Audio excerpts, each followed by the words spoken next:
What's that sound? It's For Amusement Only, the EM and Bingo Pinball Podcast. Welcome back to For Amusement Only. This is Nick Baldridge. Today we're going to talk all about Bally's 1950 Turf King. Before we get into that, I thought I'd give you a brief update on my multi-bingo emulator project and let you know that I have Coney Island pretty much complete from the artwork perspective as well as from the coding perspective.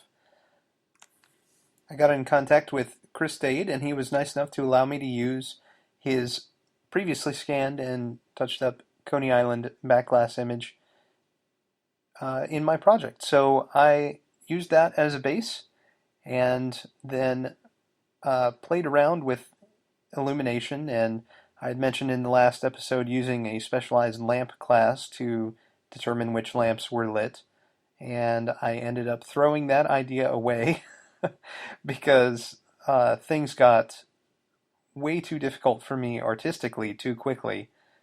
I have used the GIMP and Photoshop before in my life. I am using the GIMP to do all the graphics for this project, but I am not an expert at either of those pieces of software, nor am I an expert at Illustrator or Inkscape, and I really would like to get back to the coding portion because that's where my strength is. Even though I'm not a very good programmer, I can make something work. So Ryan Claytor from Elephant Eater Comics was nice enough to give me a short tutorial on how to make a portion of an illustration appear to glow, and using his technique I was able to complete the GI and the illumination for each of the numbers on the bingo card, as well as the selection, so extra balls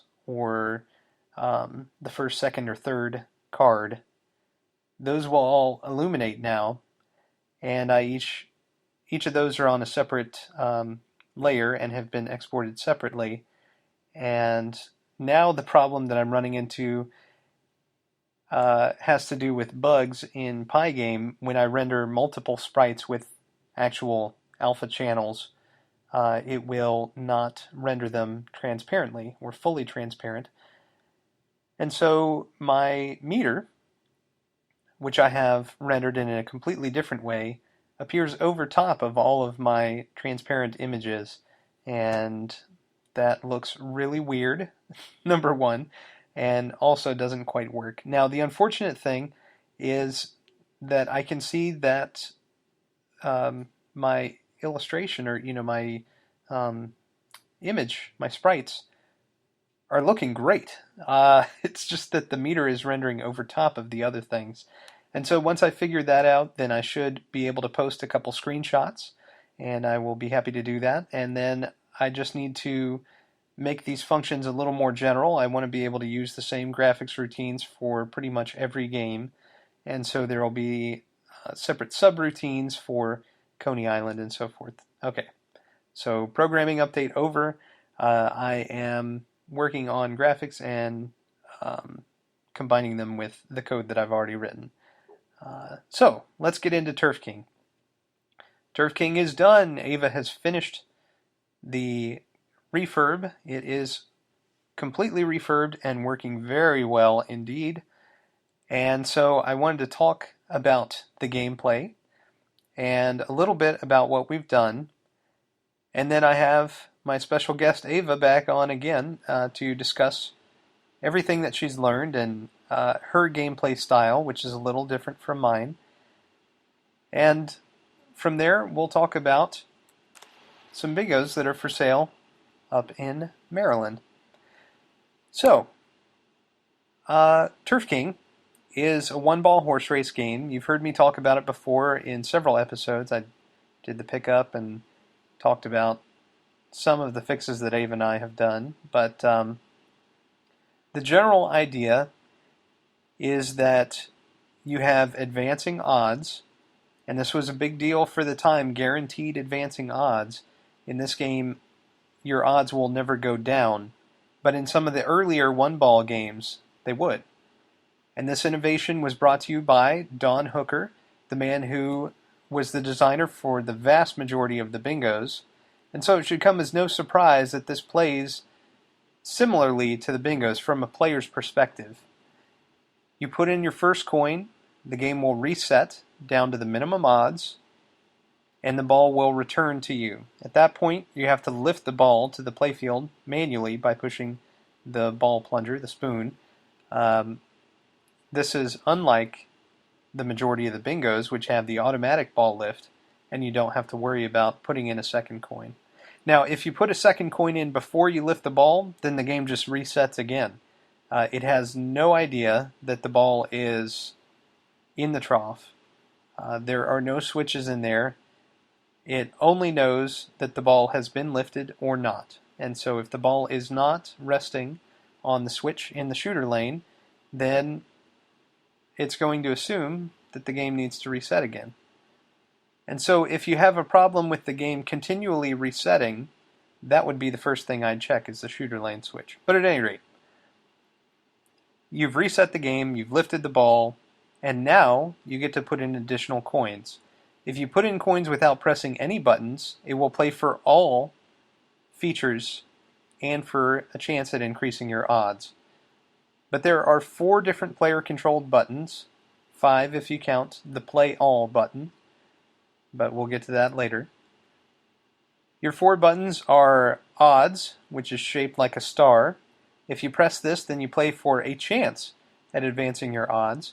There is a mechanism which is similar to the score extra step on Turf King, where if you put in a single coin, the game can advance your odds 4 or 5 or possibly even more steps with that single coin.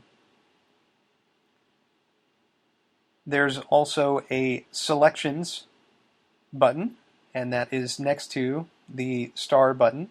That is shaped like a horseshoe. And this picks your horses. Your horses are one of 7 different lighted panels, which are at the bottom of the back glass, and 1 or more will light with each press of the selection button and dump in of a coin. Now, under each of the numbers, you'll see the word held listed. If a number is held, which is illuminated separately, then your next coin, or any further coins on that game that you play in selections, will not change that number. It's pretty simple in theory, right? Well, there's a problem with that. The problem is that only numbers 3, 4, or 5 can be held on any given game. Numbers 1, 2, 6, and 7 can be held, but only if the wild selection stepper steps all the way to the top. Now, the wild selection stepper, you'll see, will show wild by default in the bottom left of the back glass, and as you push in more coins in selections, it has a chance at stepping 1 or more positions, and once it steps all the way to the top, a separate relay will trip called the fan relay, which will light all 7 selections held. And at that point, any additional coins you dump into selections are just wasted because it's already given you the complete advantage that you can possibly have. Well, there is an exception that I just realized. There's something shaped like a jockey cap, and it's yellow on the left and red on the right. And each coin in selection will alternate between yellow on the left and red on the right if you have that feature lit. Now, it will light at random. And we'll get into exactly how to score that here in a moment. So, you got your odds where you want. You got your selections where you want. Now it's time to determine if you want to play for a chance at doubling your score in purse or show. To do this, you press the clover button, and then you dump in a coin or more, and the game will randomly award that advantage. Finally, you have the feature. The feature on this game is a flag, and when you push that button and dump in coins, it has the chance of lighting a pennant that matches the shape of the flag on the button on the back glass. When that pennant is lit and you land in the pennant hole, the feature hole, which is at the bottom center of the playfield, very difficult to hit, you'll win 160 or 320 replays. And this is based on a Jones plug adjustment.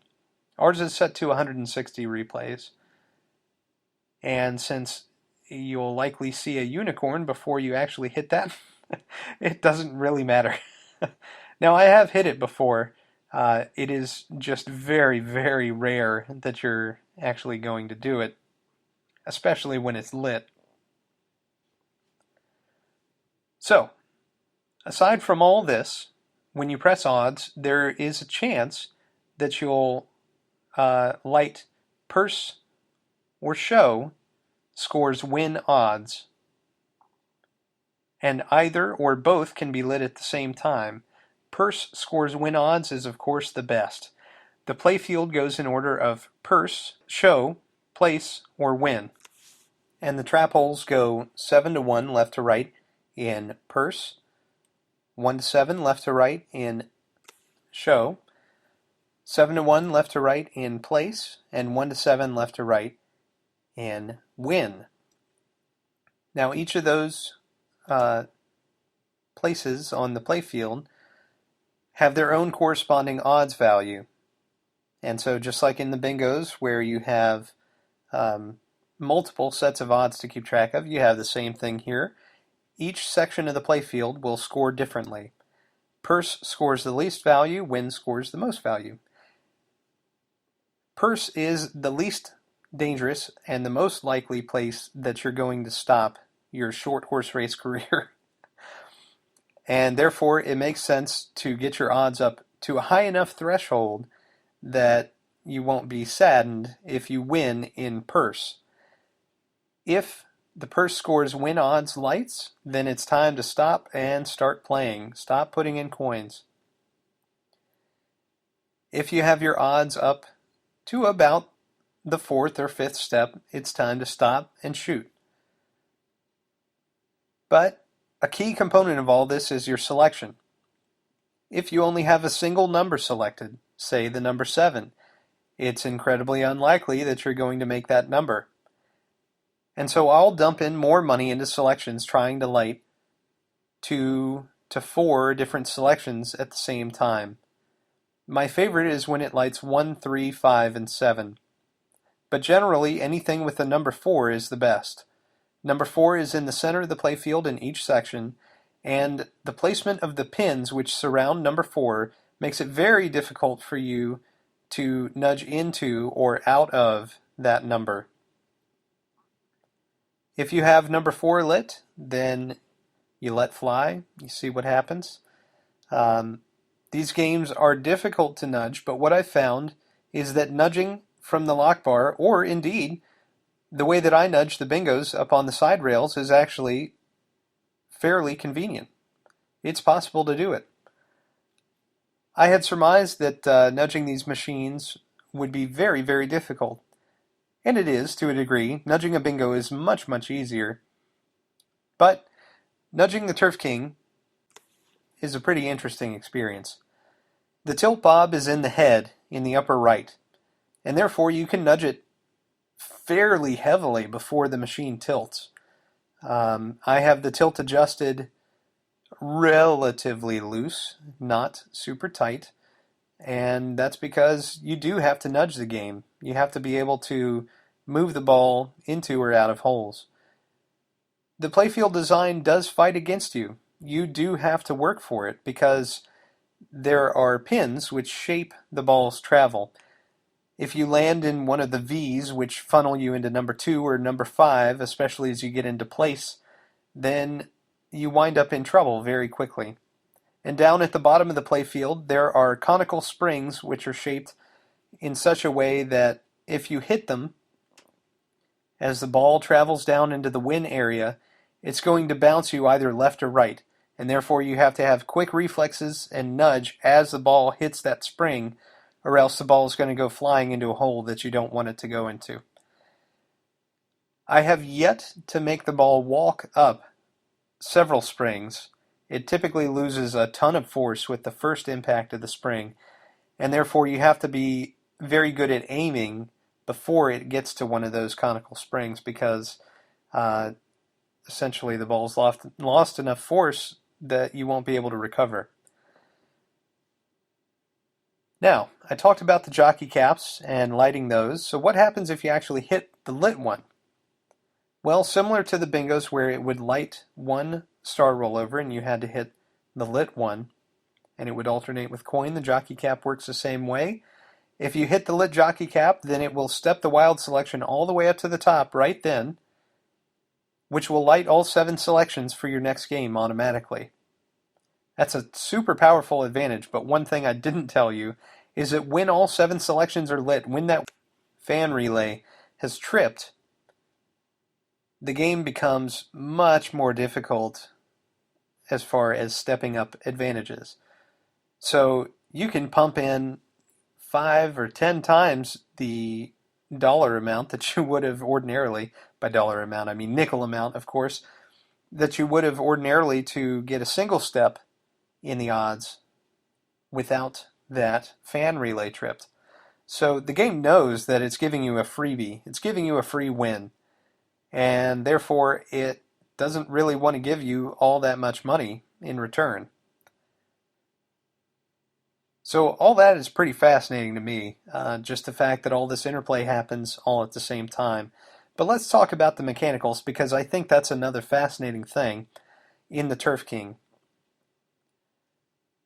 So you have 2 steppers up in the head, one of which is your wild selection stepper, and that has 17 discrete steps.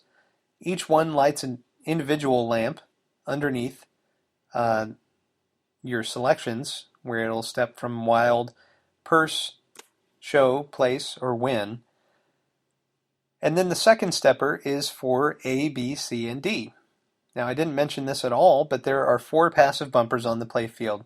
A in the upper left, B in the upper right, C in the lower left, and D in the lower right. You have to hit these in order, and this is a carryover feature from game to game. So if I hit A on my first ball, my first game, then my next game I have to go for B. Well, I don't have to, but if I hit C or D, it's not going to count. I have to hit B in order to advance that A, B, C, D stepper. Once I advance A, B, C, and D all the way to the top, then it will score double on my next win. And in that case, you really want to go for your win odds, because otherwise, if you double 3 replays, it's a whopping 6. No big deal. So those 2 steppers are in the head, your tilt bob's in the head, you've got your Jones plug panel in the head, and just a few relays, most of which handle stepping the wild selection steppers or the A, B, C, and D. So no big deal. Nothing really in there. The head is very lightweight, and the back glass is on a hinge. The whiteboard, the lamp board, which is behind the back glass, folds down and it's on a chain. This chain can be disconnected, and then you can fold the headboard all the way down to get easier access to the replay counter, which is mounted at the top center of the light board. So, let's move into the cabinet. The cabinet is a floor-length cabinet, as I've talked about in the past, and in the center of it, there is one massive board which can be pulled out. When you pull this board out, there's a little kickstand, and the kickstand will hold up the board while you work on any of the components in the middle. I think this is a fantastic design. It really makes it easy to work on. I have found one weakness in the design, and I'll go over that in a moment. But mounted to the left-hand side of the board is your control unit. Anyone who's seen the inside of a bingo will be familiar with the control unit. The difference in this one is that it also is the same motor that turns your mixers. And in the bingos, those were handled by two separate motors. The motor in one of these one-ball games will only turn as you put in a coin. It will also turn during payout or replay reset. There are multiple clutches, just like in the bingos, which will govern which pieces of the control unit turn at any given time. And the same mixer stop bars are present in the Turf King that are present in the bingos. The biggest difference is that everything is very accessible since it's all right there in front of your face on this bottom board, rather than way up high at the top of the back door of a bingo. And so, like I say, I like this design quite a bit. Further back, you have the replay counter, and this is just a simple stepper. And behind that, you have a selenium rectifier. Over to the right-hand side, you've got your odd stepper. And then below that on the right-hand side is a bank of relays. Each relay that corresponds to one of the buttons on the footrail, as well as relays for start, which is generally anytime you put in a coin, or replay reset, or anti-cheat.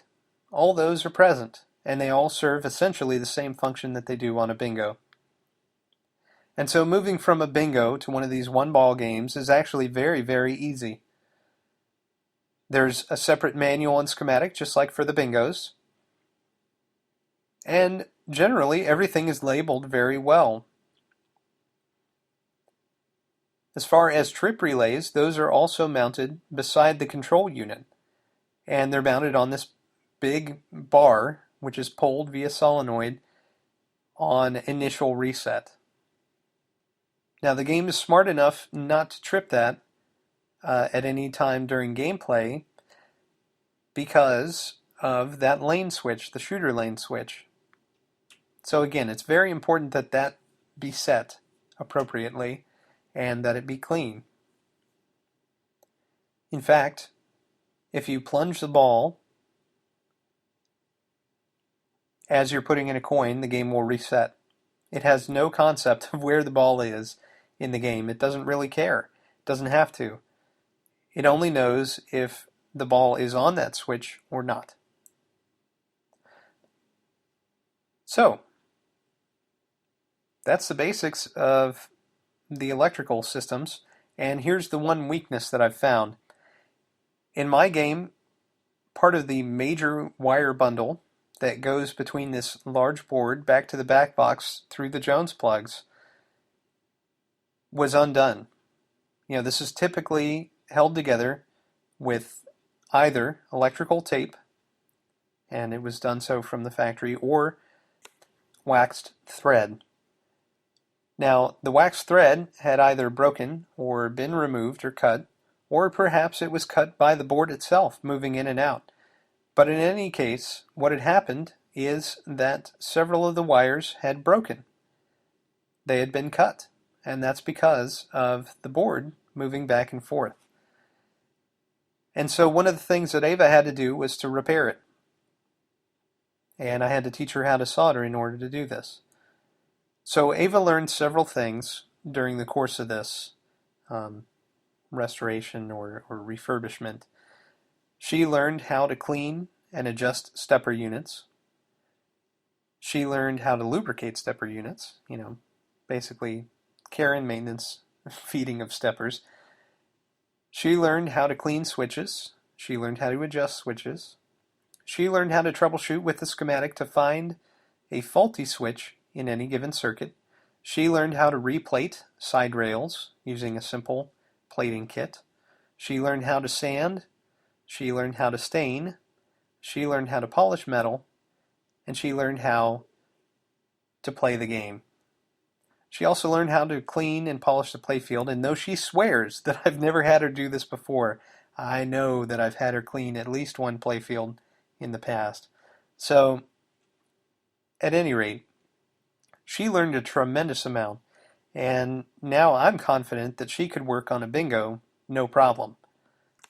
And I know for sure she could do another one of these one-ball games very easily.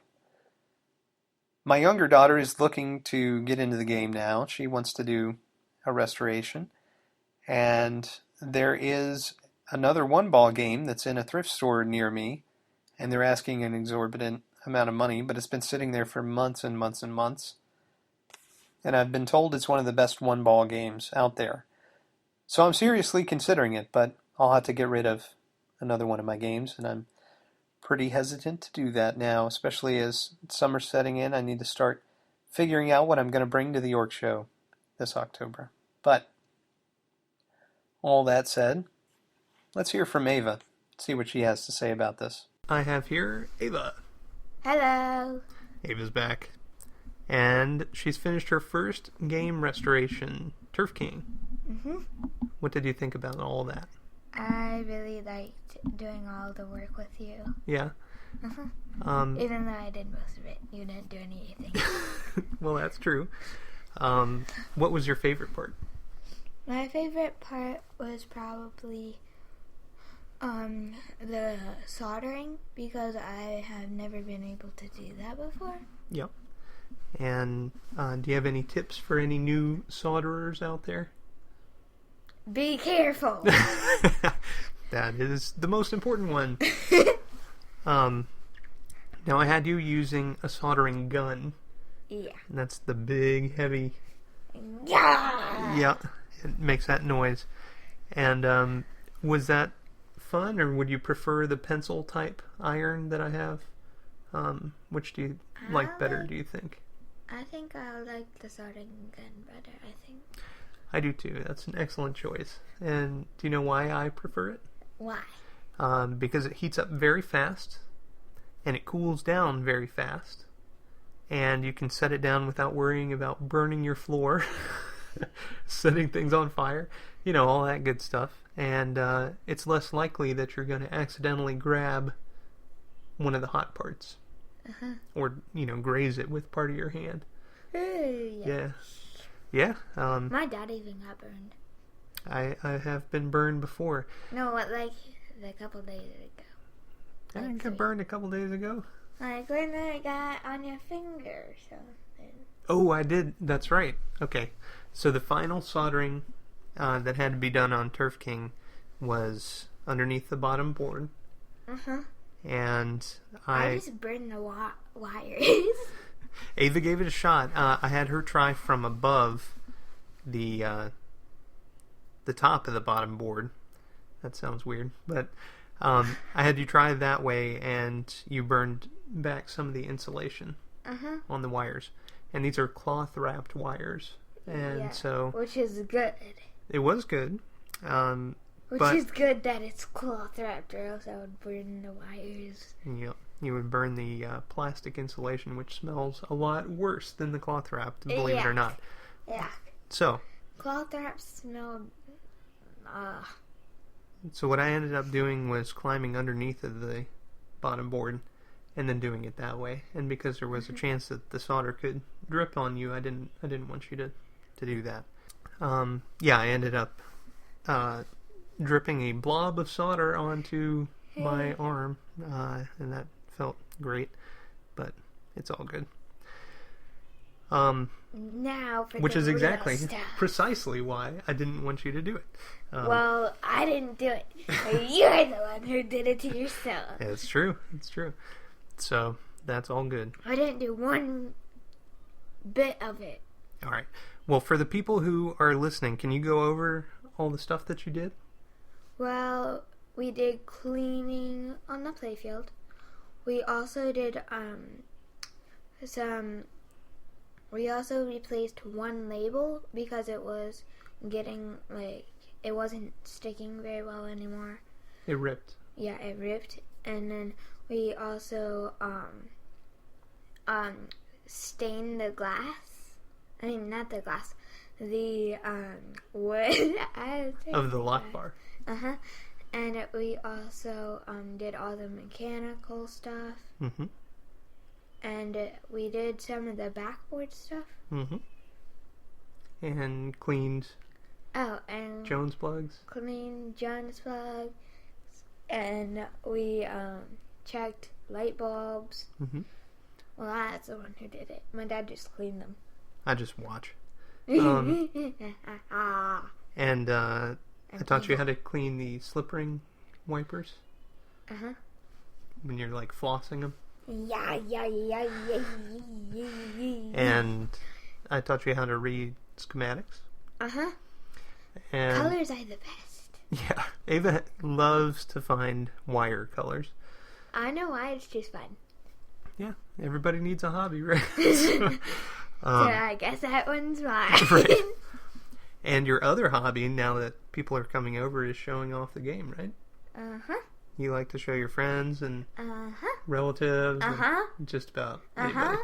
And Uh-huh. what I think is most funny about that is that you'll show them and then you'll have them play a game. And then you'll play a game and you'll win almost every single time. Which they'll is weird. Yeah, they'll try and they'll lose really badly, and then you'll step up and you're like, here's how you do it. Plop, plop, plop. You put in some coins, and then all of a sudden the replays start counting up. Yeah. So when you play the game, I notice that you play it differently than I do, and I haven't really taught you how I play the game. So can you tell people how you play it? Well, usually I put in one. So my dad and I always have to.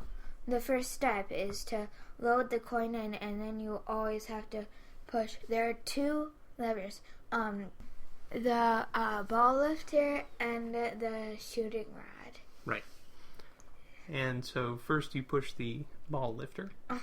And then you can load another coin in, and there, for selections, there is a horseshoe. Mm-hmm. And then for odds, it's a star. Right. And for double, it's a clover. And for features, it's a flag. Right. And so what do you spend your second nickel on? I usually spend it on selections. Mm-hmm. And what do you try to get? Is there a number that you like better than? I usually try to get 2 and 6 or 4. So you like having the spread across the playfield? Uh-huh. Okay. I like 4 myself because I tend to land in number 4 almost every time. Yeah. Not the reason why I like it, because my sister is almost, she used to be, I don't know what I'm saying.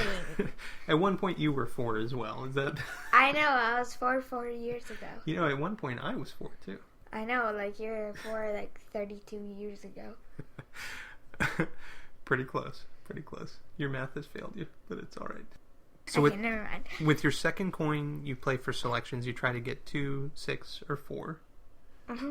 And then, do you shoot from there, or do you try to increase your odds? I try to, so I don't usually shoot from there.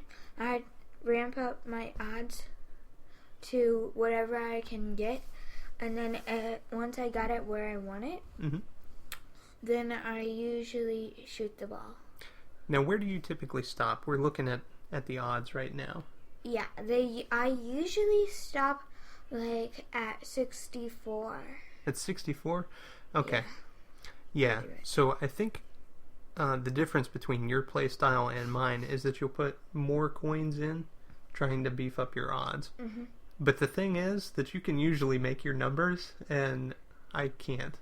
And so you end up winning like 64 right off the bat, and you put in like 10 or 12 coins, while I'll put in 5 or 6 coins, and I will lose. So when we play together, I tend to use your replays because we switch off back and forth. Yeah, and you can use, please, stop using all my replays. One time he went like this. Dun, dun, dun, dun, dun. And I only had like 64 replays, and it was like, and he used up all of them in like 5 seconds. I didn't use up 64 replays in 5 seconds. Well, not 64, but like 32. I did use a good chunk of them. Because I got a good jump on the odds, and so I was trying to get a better selection. But it wouldn't give me the selection I wanted. And so So I wasted a whole bunch of money. But I left you with like 5. You're good. That's all you need. So, seriously? do you ever put a nickel in for the double or for the feature? Sometimes I do, not very often. Yeah, I feel the same way. I tend to always sacrifice 1 nickel to one or the other of those. But the feature lights so very rarely. Yeah. And the chance that you're going to make it all the way down to that hole are pretty slim. I can do it. It's easy. You can make it all the way down to the bottom like every time. I think the difference between your play style and mine as well is that I'm a nudger. I mean, I will really shake the machine to get it to go where it needs to go. Yeah, and I have not tilted at all. You've never tilted. That's true. On this machine. Never. You've tilted before. Well, maybe once. Yeah. Once. 100 times. Once. Anyway, what you will do is line up your plunge, and you know where it's going from that, which is a skill that I don't have. And you're good at that with the bingos, too. Yeah, for some reason, if I say I'm going to get the top or bottom, it lands in the top or bottom. Yeah, yeah. It's weird. Now, do you stop putting money in if you get the purse scores win or the show scores win? That's tied to the odds up here? Sometimes. What do you think about this jockey cap feature that increments up and then gives you all 7 selections? Do you like that? Yeah. Jockey caps are... I can actually get the jockey caps pretty often. I can too. And it's weird. Well, you can get feature, but you can get the jockey caps. And the jockey caps are right next to the feature. Yeah, yeah. But I think literally, the playfield is laid out in such a way that it's easy to hit those for terrible players like myself. Yeah. Hey, you're not a terrible player. I'm the terrible player. Oh, I don't think so, Miss 64, on your first shot. But anyway, do you like the fact that it'll give you all 7 selections? Do you think that's good or bad? That's actually pretty good, so that you can get a chance of winning more. Well, you can win it no matter where you land. Yeah, and you only get one chance. As long as one chance. Don't land in the jockey cap or the feature. Yep. Yeah, I've done that before. Yeah, there's no ball return. No ball return. Yes, that is true. So, yeah, what do you think about the difference between this and, say, ticker tape, which is your favorite bingo? I would say that it's pretty different because ticker tape also has a different style of art and different things on it. That's definitely true. So, as for, aside from the theme, what do you think about the playfield layout? Do you like the bumpers on Turf King? Well, I also like, I like the bumpers on Turf King. So you also did electroplating on the side rails. What did you think of that? What does electroplating mean? Oh, you've forgotten it all now. Electroplating is where we took the wand and we plugged it into the wall. Oh yeah, and we got all the rusty stuff off. Yeah, because we covered it with new metal. Yep. So did you like that process? That was really neat. Was that interesting? Uh-huh. And then we also polished the buttons on the footrail. Yep. And you repainted them, right? Uh-huh. With a toothpick at first. Mm-hmm. And then we switched up and I had you use... a paintbrush. Right. And then you had to wipe off the excess red paint. Yep. And then we hit them with another round of polish. Yep. And now they're beautiful. Yep. All that's left is for another coat of wax and then it'll be done. Our project will be done, finally. All done once forever. And for all. Now, there's always more stuff to do. But Aw. Yeah. But it plays perfectly and it looks beautiful right now, right? Yep. Okay. So, Yep. Ava, what should our next project be? We should work on... What other machines are there to work on? Well, we were just looking at pictures of machines, and you said there was one that you wanted me to get. Ballerina! And what did you like about Ballerina? I used to be at one. Back in the old days. So, do you think that would be a fun machine? Yep. Well, I've played that machine. You have? Yep. And do you know... In Ohio? Mm-hmm. I thought it was really fun, but the big feature on that machine is that you can reverse the top row of numbers. So you know on Gay Time how you can move the balls in the top row? Uh-huh. Well, on this, the balls don't move. They just switch. So, like... They do? Yeah. So one... That's weird. 1 becomes 7, or 7 becomes 1. They... But the ball is still in the number 7. Yeah. It doesn't... Okay, that's confusing. Yeah, it just flips them. What? It's weird. I found that feature pretty hard to use, actually. Like Caribbean? Huh? Like Caribbean? No. Not like Caribbean. No. Not like Caribbean. Not at all. Not like Caribbean. No, not a bit. Not like a Caribbean. So, okay, Ava, last question. All right, what was your favorite part of the whole process? My favorite part was everything. Everything? So But probably my most favorite part would be finding the colors. Color matching? Color matching. That's right, because you did some touch-up on the cabinet, too. But I mean the color... No. Matching the wire colors. Oh, yeah. On the schematic. Right, I forgot. You're not even talking about the right thing. I forgot about your hobby. You forgot about my hobby already. We just talked about it like 5 minutes ago. So I need to show you some schematics from Williams and Gottlieb because they're completely different.